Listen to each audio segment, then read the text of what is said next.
A paz do Senhor, professores! Estamos aqui com vocês para mais um EBD em Síntese Podcast. Paz do Senhor, Gideon. A paz do Senhor, Manu, a paz do Senhor a todos os que nos escutam. E hoje estamos aqui com o momento pedagógico, como vocês sabem, né? E com a lição agora de número 9, que tem por título O Caminho, a Verdade e a Vida. E quais são os objetivos dessa lição, Gideon? O primeiro é apresentar a dimensão bíblica do consolo e das promessas do Senhor Jesus. O segundo é discernir a respeito das diferentes formas de dúvidas e incertezas, bem como as certezas e convicções da caminhada cristã. E o terceiro, conscientizar que Jesus é o único caminho, é a verdade absoluta e a fonte de vida eterna. Isso, e com base nesses objetivos, professor, você já pode trazer um momento reflexivo aos seus alunos em relação às suas próprias experiências, né? A gente vai ver na leitura bíblica, mas não só ao longo dessas lições, né? Estamos aqui na 9ª lição, então eles já viram como que Jesus ele se coloca diante da multidão, dos seus discípulos, do povo. E nessa lição, ele vai exatamente se colocar como o caminho, a verdade e a vida. Então, qual é o caminho que estamos trilhando? É esse que Jesus nos apresenta, né? E qual é essa verdade? E a gente sabe que é ele, mas eu tenho, né, me refletido essa verdade, que é o próprio Cristo, na minha vida como um discípulo dele, e como eu tenho vivido essa vida para ele ou para os meus próprios desejos. Então, algumas reflexões pensando no próprio título. Eu achei fantástica a imagem escolhida para essa lição. Ela é bem chamativa e resume toda a própria lição, né? E uma observação aqui para a palavra-chave que vai se repetir na lição 4, na lição 7 e agora na lição 9, tá? Então, você também pode trazer, como traz, né, essa ilustração, e a gente, claro, é a mesma coisa, mas você pode também trazer a exploração dessas palavras, como o caminho, a verdade, o significado, o que quer dizer, as definições, para trabalhar não só, mais uma vez, essa palavra-chave, que é realmente fundamental, mas para não ficar tão repetitivo, tá? Então, só uma sugestão. Gideon, qual a sua dica para essa lição? Estamos já na lição número 9 e como o tema ele é bem amplo, ele diz que tudo passa por Jesus, né? Ele é o caminho, ele é a verdade, ele é a vida. Qualquer que seja o assunto, qualquer que seja o direcionamento, passa pelo nosso Senhor Jesus. E estando na lição 9, a gente já trabalhou vários assuntos.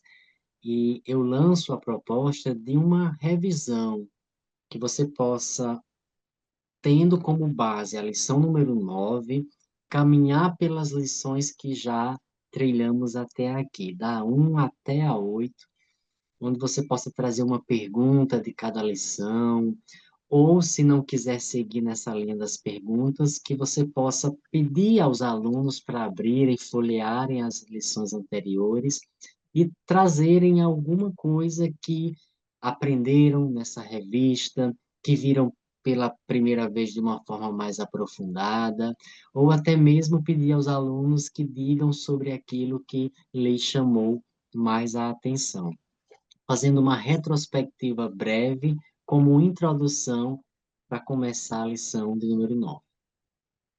Amém. Essa sugestão de revisão ela é excelente, porque já foi, de alguma forma, mencionado, trabalhado ao longo das lições que vieram anteriormente, tá? Então, aqui, professor, para essa lição, eh, dentro dessa proposta que vem, como Jesus, o caminho, a verdade e a vida, como eu já falei, então eu vou me deter mais ao caminho, tá?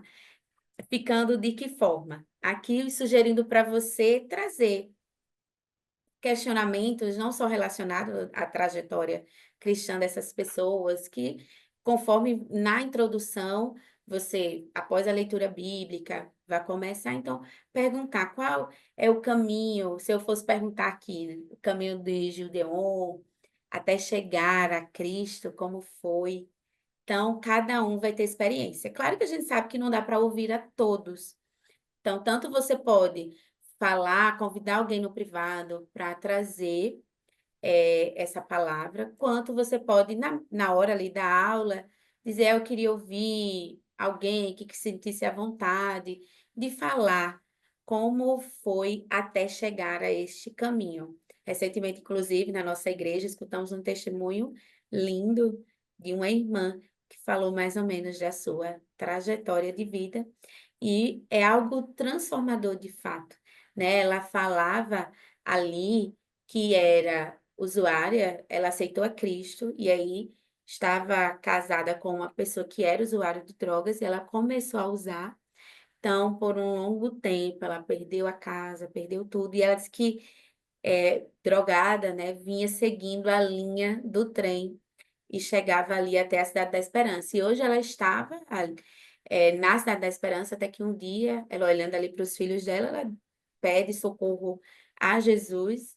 E hoje ela mora ali naquele local e ela sabe a verdade da qual foi liberta pelo Senhor, pelo poder de Deus. E aí é interessante esses testemunhos porque é alguém que está ali, próximo, e que às vezes a gente não sabe, não conhece.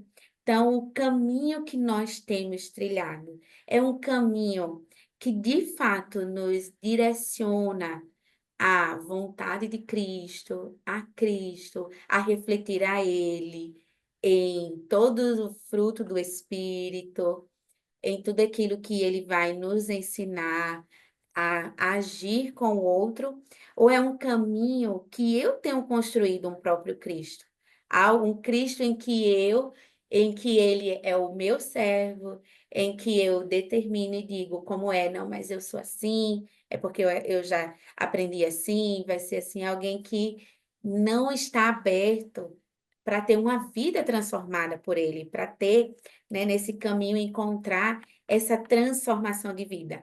Então, essas lições, elas trazem bastante reflexões para nós, e uma delas é essa aqui. Então, eu também sugiro, a ideia seria trabalhar até num caça-palavras ou num mapa mental mesmo, pensando Jesus dentro dessas três verdades que a própria lição traz: caminho, verdade e vida. Então, que traz esses questionamentos. Qual a verdade eu tenho anunciado? Qual caminho eu tenho seguido? Aí eu acho que aqui caberia até a ideia da porta larga, da porta estreita, e por fim, a vida. Como que nesse caminho que eu tenho seguido e na verdade que eu tenho anunciado, a minha vida está se definindo, ou como eu estou vivendo tudo isso, tá? Então seria mais ou menos isso, que pode ser organizadozinho justamente no diagrama, mas claro, isso é uma sugestão, fica a critério, você pode fazer isso no próprio quadro e conversando em forma de diálogo mesmo. E é uma forma de você chamar a atenção dos alunos a partir de cada tópico, porque cada um vai trazer essas verdades e aí você vai fazendo esses questionamentos, trazendo essas reflexões, que lembra muito algo que o professor Judeon já trouxe para a gente, a questão da atenção do aluno durante a aula, desses 60 minutos. Então, a ideia é exatamente você, dentro desses tópicos, e trazendo essas reflexões como um diálogo mesmo ali com os seus alunos. Então, essas são as nossas dicas para a lição de hoje. Gildeon, suas considerações? Agradecer aos professores que, de forma voluntária, estão à disposição para contribuir com a escola dominical, e dizer que estamos sempre aqui também para auxiliar nas aulas, e agradecer a atenção ao DENEC, a professora Manu, pelo convite. É sempre uma alegria estar contribuindo. Também quero agradecer à direção do ENEC pela oportunidade de estarmos aqui, mais uma vez, contribuindo com esse projeto, e a você, professor, que nos assiste constantemente. Esperamos ter ajudado na sua aula, contribuído. Que Deus continue abençoando o seu ministério, que você continue sendo um instrumento na mão dele para abençoar outras vidas, para anunciar a verdade da sua palavra. Desejo a todos uma excelente aula. Fiquem todos na paz do Senhor.